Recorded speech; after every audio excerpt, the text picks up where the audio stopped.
गौरांग महाप्रभु से किसी ने पूछा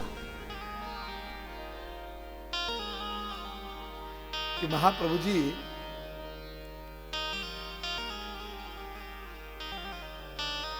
भगवत प्राप्ति का सबसे पक्का प्रमाण क्या है? पक्का प्रमाण माने अब इस साधक को भगवत प्राप्ति हो ही जाएगी, ये कैसे कहा जा सकता है? महाप्रभु जी ने कहा, भाई देखो,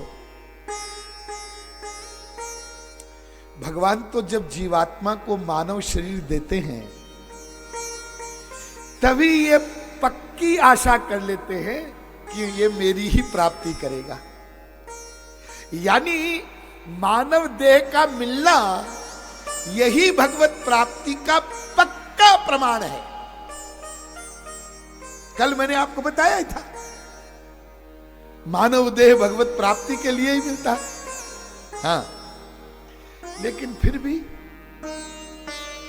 भगवान की आशा के विपरीत 99% लोग भगवान के विमुख रहते हैं, वो नहीं ईश्वर की तरफ चलते। तो महाप्रभु जी ने कहा, देखो, किसी मनुष्य के हृदय में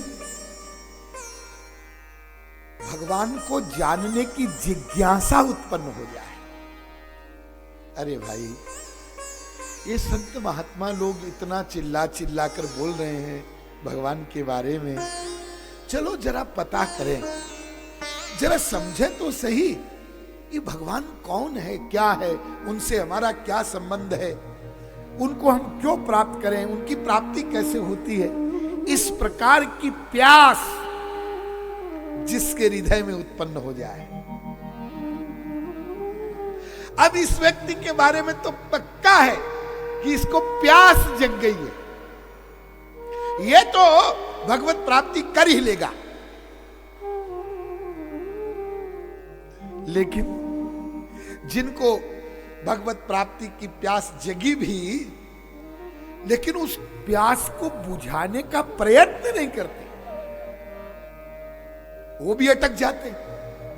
लेकिन मानव देह भी मिले, ईश्वरीय प्यास भी जागे, और फिर वो सत्संग में भी जाने लग जाए, और फिर उसको सही सत्संग मिल जाए। मैंने आपको कई बार सत्संग शब्द का अर्थ बताया है। सत्संग का मतलब ये नहीं होता है कि कहीं भी कोई ऐरा गहरा नथु खैरा कुछ बोल रहा है वहां जाके बैठ गए। सत्संग शब्द का अर्थ होता है सत का संग, और संग शब्द का अर्थ होता है मन का लगाव। ध्यान दीजिए, मन का लगाव, सत्संग। तो सत माने सत दो है, एक भगवान और एक भगवत प्राप्त महापुरुष, ये दो सत है। और संग माने मन का लगाव। तो भगवान या भगवत प्राप्त संत, इनमें मन का लगाव हो, इसका नाम सत्संग। तो यदि महाप्रभु जी कहते हैं ऐसा बनाओ बन जाए कि किसी जीव को मानव देह मिले, ईश्वरीय प्यास जागे, और वो सत्संग में भी पहुंच जाए, सही स्थान पर पहुंच जाए, अब इस व्यक्ति के बारे में कोई संदेह नहीं है, अब ये भगवत प्राप्ति अवश्य कर लेगा। इसका मतलब क्या? इसका मतलब यह हुआ, आप लोग जितने यहां बैठे हैं, आपको दो कृपा तो भगवान की पक्की प्राप्त है, मानव देह मिला है, हाँ, और ईश्वरीय प्यास भी जागी। यदि नहीं जागती तो यहां कैसे आते? ये दो पक्की होगी। हाँ, और तीसरी कृपा आप में से कुछ लोगों को हो सकता है प्राप्त हो गई हो। आपको वास्तविक संत कोई गुरु मिल गया हो, उसका संग मिल गया हो,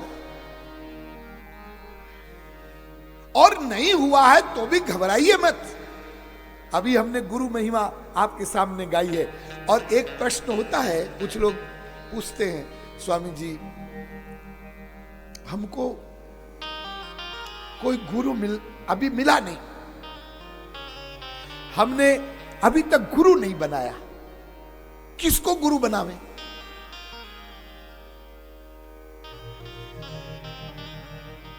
अरे भाई, गुरु बनाया नहीं जाता है। आजकल तो हम लोग गुरु बनाते हैं, यानी गुरुओं को बनाते हैं। बनाते शब्द का अर्थ आप जानते ना, मैंने उसको खूब बनाया है? गुरु बनाया नहीं जाता है, और गुरु को ढूंढा भी नहीं जाता है।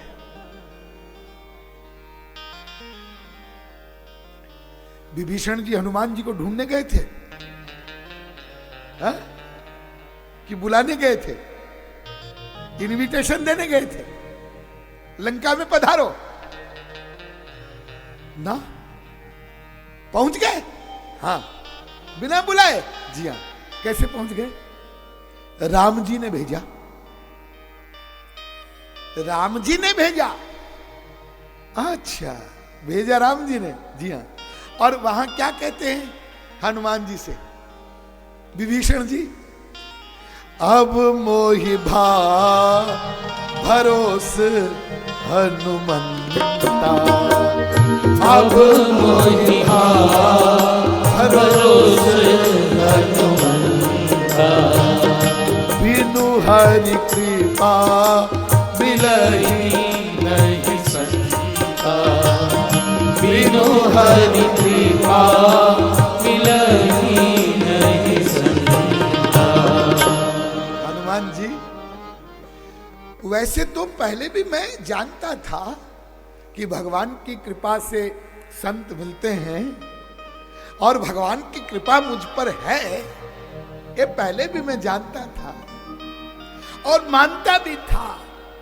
लेकिन अब मोई भरोस, हे हनुमान जी महाराज, अब मुझे पक्का भरोसा हो गया। क्या भरोसा हो गया? ये भरोसा हो गया कि प्रभु राम की मुझ पर कृपा है। यदि प्रभु राम की कृपा मुझ पर न होती तो आप यहां लंका में कैसे आते? मैं जानता हूं कि लंका में तो मच्छर भी नहीं घुस सकता। लंका की सुरक्षा व्यवस्था ऐसी थी। चलो वो आगे सुंदरकांड में सुनाएंगे। हाँ, तो अब मोहि भरोसा हनुमंता, भगवान की कृपा हुई तभी आप यहां पर पधारे। और देखिए एक बात, और चलो सुन लो, थोड़ा सा सुन लो। विभीषण जी कितने व्याकुल हैं, उनकी व्याकुलता को देखो। वे कहते हैं हनुमान जी से कि तुम हरि दासन मह कोई, तुम हरि दासन मह कोई। हे ब्राह्मण देवता, आप भगवान के कोई दास हैं, सेवक हैं। क्यों? क्योंकि मेरे हृदय में आपके प्रति बहुत प्रेम उमड़ रहा है, आप मुझे बहुत प्रिय लग रहे हैं। और फिर इतनी व्याकुलता है, उसके आगे बोल गए, कहीं ऐसा तो नहीं कि तुम राम दीन अनुरागी, कि तुम राम दीन अनुरागी, आय मोहि करन बड़ भावी, आय मोहि करन बड़ भावी। आप लोग खूब सुंदरकांड का पाठ करते हैं, ये चौपाइयां आपको कंठस्थ होगी, लेकिन जरा देखो इस चौपाइयों के अंदर क्या है। इसका तात्पर्य यह है कि विभीषण जी को राम दर्शन की कितनी व्याकुलता है। अरे जिन राम का मैं स्मरण करता हूं और जिनके दर्शनों के लिए मैं व्याकुल हूं, वो स्वयं ही तो नहीं आ गए कि तुम राम दीन अनुरागी, मैं दीनहीन हूं, मुझ पर कृपा करने के लिए राम ही तो स्वयं नहीं आ गए मुझे बड़भागी बनाने के लिए।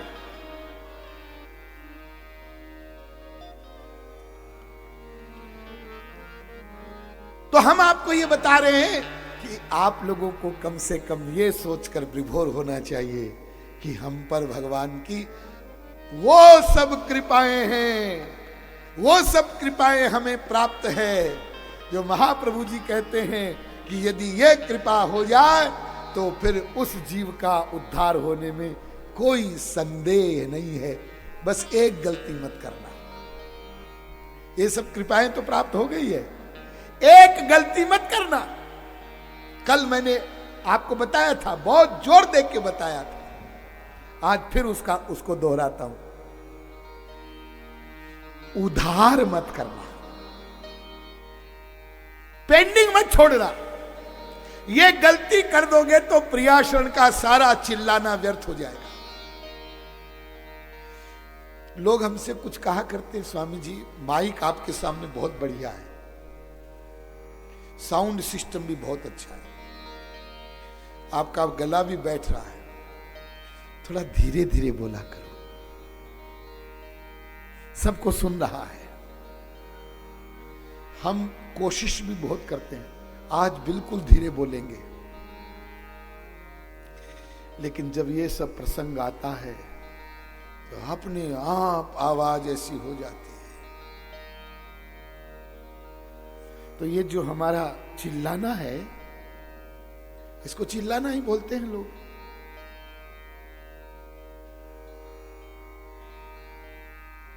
कोई व्यक्ति पूरी ताकत से कब चिल्लाता है,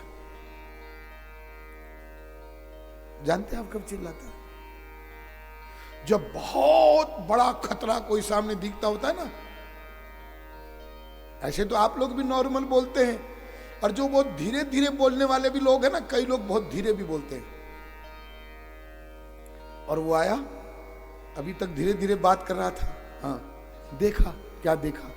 घर में आग लगी है, अब देखो उसकी आग। अरे अरे अरे कहां गया रामू, अरे चल, अरे कहां मर गया, जल्दी आ। क्यों? तुम्हारी आवाज तो बड़े धीरे थी, इतने जोर से कैसे, और ताकत कहां से आई? अरे साहब अब नहीं बोलेंगे तो कब बोलेंगे, ये तो आग लगी है, सब खत्म हो जाएगा। हाँ, तो ये काल जो खड़ा है हम लोगों की खोपड़ी पर,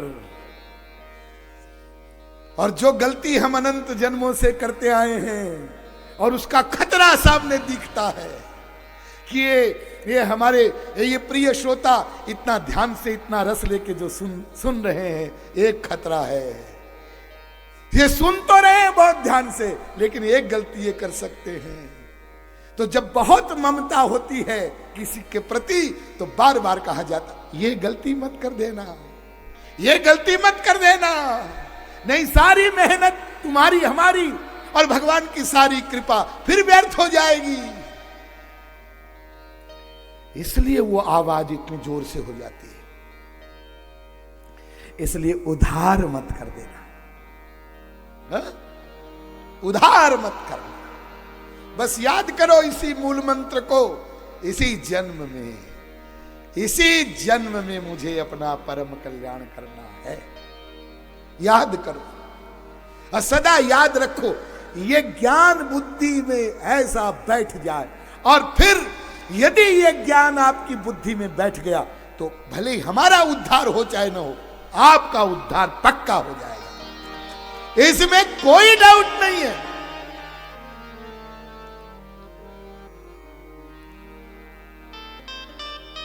कृपा करो, कृपा करो। आप स्वयं अपने ऊपर अपनी कृपा करो। भगवान तो कृपा कर रहे हैं, संत तो कृपा कर रहे हैं, आप अपनी कृपा अपने ऊपर करो।